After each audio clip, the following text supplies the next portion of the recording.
आज हम फ्रैक्शन का पार्ट 3 पढ़ेंगे, जिसमें रेकरिंग मतलब बार वाले प्रश्नों को देखेंगे। जैसे नंबर्स के ऊपर बार लगे होते हैं, ऐसे प्रश्नों को आज हम सीखेंगे। सबसे पहले सीखेंगे कि बार होता क्या है और वो नंबर्स पे कैसे इंडिकेट किए जाते हैं।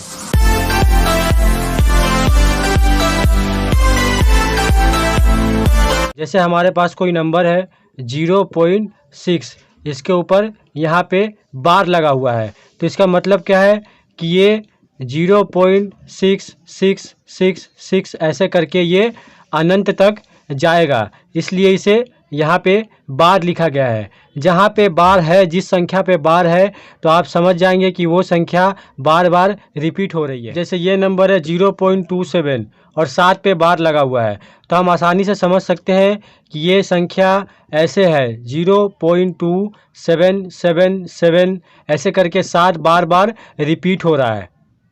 हम सीखेंगे कि बार वाली संख्या को हम भिन्न में कैसे बदलते हैं और भिन्न को हम बार वाली संख्या में कैसे बदलते हैं। जैसे हमारे पास एक भिन्न है 2/3। इस फ्रैक्शन को अगर हम दशमलव में बदले तो 3 से हम 2 को डिवाइड करेंगे। ऊपर वाली संख्या छोटी है, 3 से हम 2 को डिवाइड करेंगे, यहाँ दशमलव लेंगे, ये 20 हो जाएगा।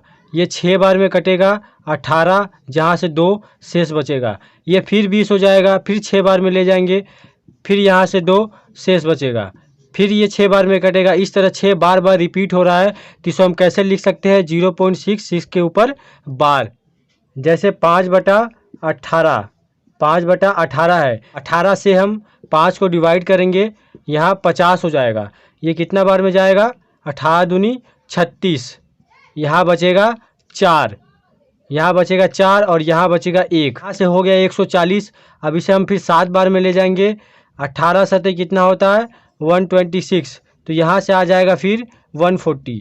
अब ये बार बार 140 रिपीट हो रहा है, तो हमारा यहाँ पे बार बार 7 आएगा। तो इसे हम बार में कैसे लिख सकते हैं 0.27 पे बार। रेकरिंग को ऐसे ही हम इंडिकेट करते हैं। जैसे हमारे पास एक भिन्न है 5/11। 11 से हम 5 को अगर डिवाइड करेंगे तो यहाँ पे कितना आ जाएगा 0.50, ये 4 बार में जाएगा। 11 चौक 44, ये 6 बचेगा, फिर ये 5 बार में जाएगा। 11 पचे 55, यहाँ से फिर 5 बचेगा, फिर ये 4 बार में जाएगा। 44, यहाँ से फिर 60 बचेगा, ये फिर 5 बार में जाएगा। यहाँ पे 4545 बार बार रिपीट हो रहा है, तो इसे हम कैसे लिख सकते हैं 0.45 पे ये बार। हमारे पास कभी कभी ये संख्या दी हुई होती है और हमें भिन्न को निकालना पड़ता है। अगर हमारे पास ये एक भिन्न है 5/3, 3 को हम अगर 5 से डिवाइड करते हैं, एक बार में ये सबसे पहले जाएगा, यहाँ बचेगा 2, फिर यहाँ पॉइंट लिख के हम 0 लेंगे, तो ये 6 बार में जाएगा, यहाँ फिर 2 बचेगा। अब ये 6 बार बार रिपीट होता चला जाएगा, तो इसे हम कैसे लिख सकते हैं 1.66 के ऊपर बार। अभी हमने सीखा कि भिन्न को ऐसी संख्या में, बार वाली संख्या में, रेकरिंग वाली संख्या में कैसे बदलते हैं। अब हम सीखेंगे कि अगर रेकरिंग वाली संख्या दी हुई हो तो हम उसे भिन्न में वापस कैसे बदलते हैं। सबसे पहला एग्जाम्पल हमने 2/3 लिया था, जिसे रेकरिंग में बदलने पर हमारे पास 0.6 के ऊपर बार ये संख्या आई थी। अगर हमारे पास ये संख्या दी हुई हो, अगर हमें ये संख्या दी है और ये संख्या निकालनी है, मतलब भिन्न निकालनी है, तो हम इसे कैसे निकालेंगे।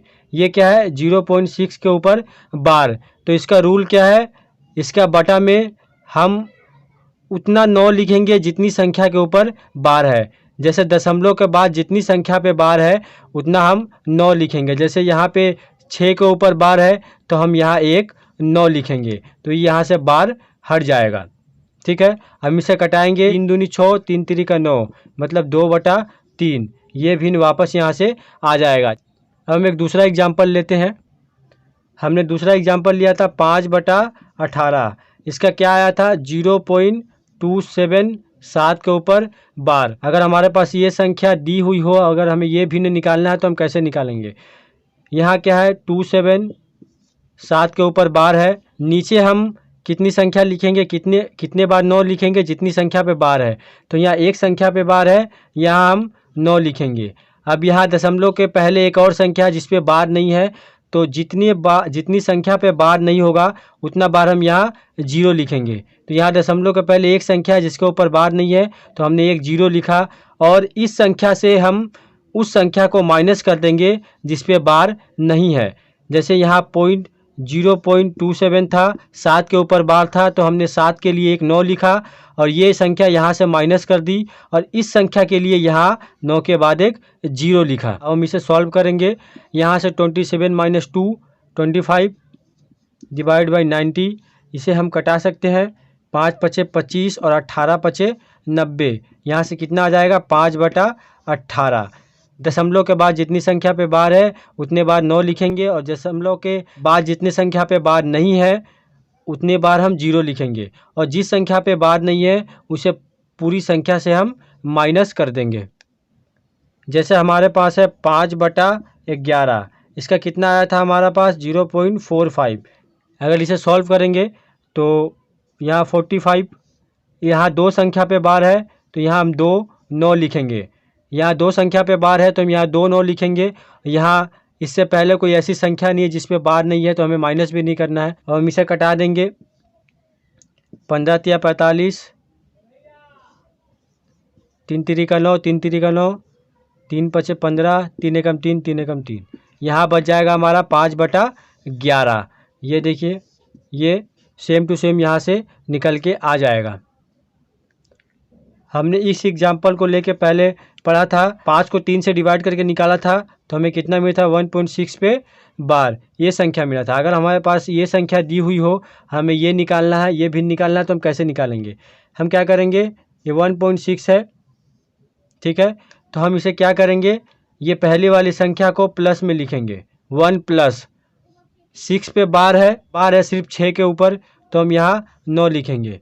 अब इसे कटा देते हैं। 3 दूनी 6, 3 × 3 = 9। हमें कितना मिल गया है 1 + 2/3। इसे हम सॉल्व करेंगे। 3 × 3 = 3, 2 5, 5/3 ये यहाँ से निकल जाएगा। अगर बार वाली संख्या इस तरह हो, इस दशमलव के पहले अगर कोई संख्या है तो हम उसे इस तरह प्लस में लेके बनाएंगे, और जितने संख्या पे बार है उतने बार नीचे 9 लिखेंगे। हमने इन सब एग्जाम्पल्स को सॉल्व किया। अगर भिन्न दिया हो तो बार कैसे निकालते हैं, और बार में संख्या दी हुई हो तो उसका भिन्न कैसे निकालते हैं, ये सारी एग्जाम्पल्स को हमने सीखा है। अगर हमारे पास संख्या ऐसे दी हुई हो 2.75353 के ऊपर बार, तो हम क्या करेंगे, इस 2 को प्लस में लिखेंगे। हमारे पास कौन सी संख्या बची है 753, तो जितनी संख्या पे बार है उतने बार 9 लिखेंगे, जितने संख्या पे बार नहीं है उतने बार 0 लिखेंगे, और जिस संख्या पे बार नहीं है, दशमलव के बाद जिस संख्या पे बार नहीं है उसे इस संख्या से माइनस कर देंगे। क्या करेंगे, 2 को यहाँ प्लस में लिखेंगे, और जितने संख्या पे बार है उतने बार 9 लिखेंगे। दशमलव के बाद जितनी संख्या पे बार नहीं है उतने बार 0 लिखेंगे। यहाँ एक संख्या पे बार नहीं था तो हमने एक बार 0 लिखा, और जितने संख्या पे बार नहीं है दशमलव के बाद उस संख्या को यहाँ से माइनस कर देंगे। यहाँ से क्या आएगा हमारे पास 2 + 746 डिवाइड बाई 990। इसे हम ऐसे भी लिख सकते हैं 2 सही 746/990। इस तरह के प्रश्न पूछे जाते हैं। आज हमने रेकरिंग मतलब बार वाले प्रश्नों का बेसिक कंसेप्ट सीखा है। हम अगले वीडियो में इससे रिलेटेड बहुत सारे क्वेश्चंस करेंगे।